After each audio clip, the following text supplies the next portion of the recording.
இந்த மண்ணு தென்னைக்கு ஏத்த மண்ணா என்னதை நம்ம பார்க்க போறோம். மண்ணு உயிர் இருக்கு. மண் வாசனை வரும். மண் வாசனை மண் வாசனை மண் வாசனை வருது. மண்ணில் மண் வாசனை வரும். வருது ஐயா. வாசனை இப்ப இதை முந்து இது மண்ணாங்கட்டி மாதிரி இருக்கும்.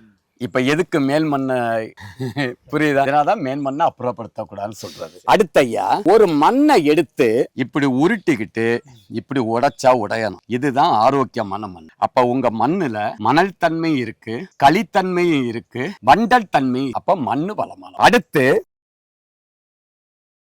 மண்ணுல சுண்ணாம்பு சத்து இருக்கு, கார அமிலத்தன்மைன்னு சொல்லுவாங்க, pH 7.8, பொட்டாசத்து இருக்கு, தலச்சத்து கம்மி, நைட்ரஜன் கம்மியா இருக்கு, மணி சத்து அதுவும் ஓரளவு நல்லா இருக்கு, நுண்ணூட்ட சத்துக்கள் அதிகமா இருக்கு, உப்பு சத்து அளவான உப்பு சத்து இருக்கு. மொத்தத்துல இந்த மண்ணு மரப்பயிரா இருக்கட்டும், வாழையா இருக்கட்டும், தென்னையா இருக்கட்டும், மாஞ்செடியா இருக்கட்டும், எல்லா செடியும் இந்த மண்ணுல வளரும்.